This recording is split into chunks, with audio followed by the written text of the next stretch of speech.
Mithun Reddy arrest కావడం. మిథున్ రెడ్డి అంటే YCP MP. ఒక రకంగా చెప్పాలంటే జగన్ తర్వాత నెంబర్ 2 ఎవరన్నా ఉన్నారంటే గతంలో మనమంతా అవినాష్ లేదా లేకపోతే భారతిరెడ్డి అంతకన్నా ముందు లేరా అని చెప్పి అనుకున్నాం. కానీ active member of YCP Mithun Reddy.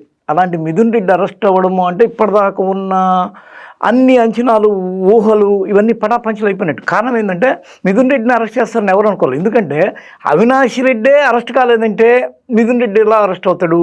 దానికన్నా మించి సీరియస్ కేసు అది. ఏది వివేక కేసు. వాళ్ళ తండ్రి మళ్ళీ అరెస్ట్ అయ్యాడు, భాస్కర్ రెడ్డి. అలాంటి కండిషన్లో మిథున్ రెడ్డి అరెస్ట్ అవుతాడా అనేది చాలా పెద్ద ఎత్తున చాలామంది ఒక రంగా చెప్పాలంటే ఈ గోదావరి జిల్లాలో ప్రధాని మీద బెట్టింగ్లు కాసుకుంటూ ఉంటారు. దీని మీద కూడా బెట్టింగ్ కాసినా కాసి ఉంటారు. ఎందుకంటే మిథున్ రెడ్డి అనేవాడు అంత పవర్ఫుల్ ఉంటాడు. ఏపీలో ఎక్కడ ఏ చిన్న యాక్టివిటీ వైసీపీకి సంబంధించి జరిగినా ప్లానింగ్ మొత్తం పైన పెద్దిరెడ్డి రామచంద్రారెడ్డి అంటారు.